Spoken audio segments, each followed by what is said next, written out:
We woke up this morning to news about volatile markets overseas, including a giant drop in Japan, and it got us kind of worried. Also, a little confused. To worry that maybe consumers are under pressure, the job market isn't as strong. Then we get this generalized fear that the economy is slowing down, maybe headed into a recession. That caused stocks to sell off last week in the U.S. We saw the selling continue globally overnight. And this morning, we are looking at a potential another down day on Wall Street. So for investors who are looking at the market, and Jill, we talk about this a lot, people try to time the market. What should they be doing in response to what we're seeing? When I see stuff like that, I think to myself, best possible system we have. Can't ever get any better. If you even dare suggest like an alternative to this stuff, or even like restraining the structure that we currently have, I will call you a psychopath, okay? You are wrong. It's the best system. Shut the fuck up.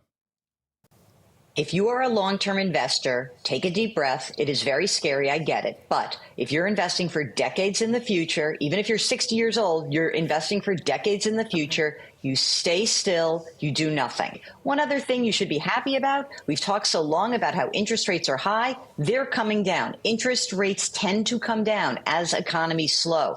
I thought this was all because Japan added new interest rates to their currency, and all the companies that have been buying yen for extra buying power, then converting it to USD, were now being fucked by interest rates. So now, to pay back their loans, they're shoveling all their shares out to pay back loans.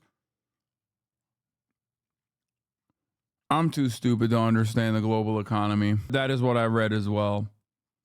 But I don't know. There was also a massive coinciding crypto dip as well. Japan stopped at making hentai. That's why the market crashed. Yeah, that's what I heard. We got a lot of brokies in here. Bro, I don't even have a credit card. That's what I've heard as well, but I do find it funny. I think it's probably a multitude of different issues. Obviously, the American economy predictors have caused people to panic a little bit for the American economy. Possible war. I mean, I guess that's usually good for defense stocks, but war and the subsequent energy crisis that will come out of that is going to lead people into thinking we need to be a little bit more careful with our investments. Because as I've said before, and I've repeated time and time again, it's not necessarily just like Iran versus Israel. It's not necessarily Iran versus Israel versus America. It's Iran and other regional actors that might disrupt energy production for the entire fucking planet. That's how this stuff plays out. AI bubble burst. Tech was insanely overvalued as a correction in the market. I don't think this is a legitimate bubble burst. I think if it was an actual bubble burst, it would be significantly larger than this. There are the fundamental. AI is not a bubble, and this was just a regular correction. AI absolutely. Tech is a bubble, and it hasn't burst yet. Donald Trump is already calling this the Kamala crash. There is a political angle to this. I just have one quick follow-up question. If the Fed would have lowered interest rates as many expected them to do last week, I believe it was, could this have been prevented? No, coulda, shoulda, woulda. It would have had to be much earlier, as indeed in September. If they do not move in September, Dana, choose your restaurant, I'm buying you dinner, all right? They're going to move in September. They've telegraphed it so well, people can't accuse them of being politically biased. That sounds fun. I will choose my restaurant, and we can have dinner no matter what happens. Thanks, Richard. Appreciate it. Damn, Donna. Chill. You got a husband. Damn. They're fucking. I'll say it. Where is it? There you go. Trump cash versus Kamala crash. Go ahead. Right. And so I think that this is giving Trump something, to frame the race around, to frame her around after she has had a real honeymoon. Bro, think about that, bro. He's still running on the Trump bucks, dude. Yo, that's crazy. That is like a genuine attitude change. It blows my fucking mind that the Republican Party, like the leader of the Republican Party, is like talking about fucking giving money to the American public. Like for a lot of you that is just like only recently paying attention, maybe for the last like 2 election cycles, you're like, what? That's not that weird. It's like, no, dude. The Republican Party has actively petitioned against social safety nets, and they still do to a certain degree. The fact that the guy, the most popular Republican technically, or the guy who is like their presidential candidate and the leader of the party, is actively pivoting to be like, I gave you money, remember that shit, is crazy. That is fucking nutty to me. As someone who's been covering this shit for 10 years professionally and has been paying attention for a lot longer, that is crazy to me. I would never think that. Republicans aren't running on handouts. Yeah, I will never. It's not handouts. Don't call it that. Don't say buying your vote. That's what politicians are supposed to do. They're supposed to buy your fucking vote. Don't be fools about this. That's not a bad thing. That's a good thing. Okay? Democrats should actively say, hey, the only cash that this fucking piece of shit ever gave was, one, to billionaires in the form of massive tax cuts, okay? The omega wealthy at a time when their profits were sky high and you were suffering. And his party has actively stopped us from giving you cash when we wanted to expand child tax credits. No, not the PPP shit. Chat, don't even bring up the PPP, okay? Don't. That plays well here, doesn't play well across the board. Americans fancy themselves to be small business owners. They think small businesses are fucking awesome. You can't fucking attack small business owners. You can maybe say that there's like corruption in the PPP process that the Trump administration allowed to happen, where like big corporations got millions and millions of dollars or whatever. But ultimately, most Americans literally think that they're all small business owners that will make it to be billionaires one day. So you can't really tackle it on that end.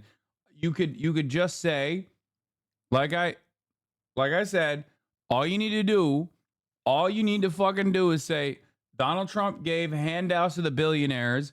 We wanted to help ease the financial stress that everyday Americans experience. We wanted to expand child tax credits that literally eviscerated child poverty in half. And the Republicans stopped that from happening. Okay? Pick your fighter. Do you want a guy who's going to give handouts to the billionaires only? Or do you want a guy who has your back? That's all you got to say. In the, 15 days of her rollout so far, every time she has spoken, she has seemed conscious of this to try to not make the mistake that President Biden. You think Harris does not call for a ceasefire, she will lose? It's not a guarantee. I will, however, say that it makes her, first of all, she has called for a ceasefire, but that's not the point. If she goes with Shapiro, if she keeps being this like middle of the road person in terms of like dealing with Israel, even on a messaging front, the problem for her is going to be Michigan. But beyond that, she stands to gain a shit ton more if she does come out and is more aggressive against Israel. What do I mean by this? Americans do not want war. They don't want to, or at least if war is happening, they don't want to think about it. Okay?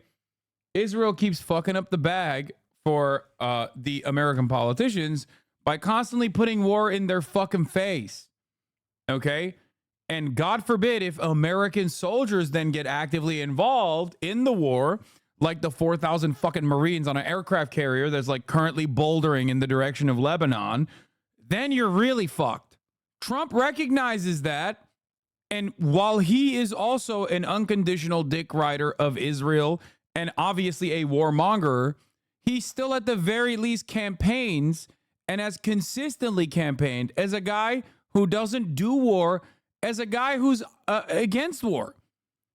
Now, obviously, when he was president, he certainly did continue waging war. Having said that, it's important to understand that he is actively positioning himself as anti-war. Okay? He even turns around and says, I didn't start any new wars under my leadership. Look at Joe Biden. You got Israel. You got Ukraine. He started those. Okay? And it's crazy that this was the one thing that the Democrats consistently used to be. Okay? They were the anti-fucking war party.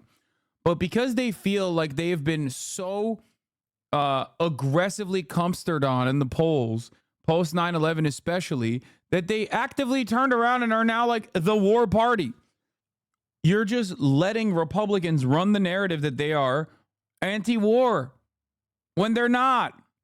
Ultimately, what I've said always is that The American population does not care about foreign policy. The American population does not care about foreign policy until it's the only thing they care about, right? But because the American population does not care about foreign policy, that is just the way that the system is designed, so we can keep being endlessly cruel globally without Americans ever thinking about why their jalapeno poppers are $5 instead of more expensive. Because of that, you can actually fucking dial back on foreign policy related shit. That's why I say Kamala Harris stands to gain more than she loses if she were to take a more peaceful dove stance in terms of Israel, in terms of reining back Israel, pulling the reins on Israel. She needs to do that. If she did that, there would be a lot more benefit for her, because once again, people do not associate her with the Biden administration's failures and faults, with the exception of the border. Probably they'll harm her on that. They'll hit her on that endlessly. You know, the borders are narrative is obviously one of those major talking points. But on Israel and just war in general, she could just like take a lighter tone. And if I were in her shoes, I would be doing everything in my fucking power to get this administration to scare the shit out of Israel.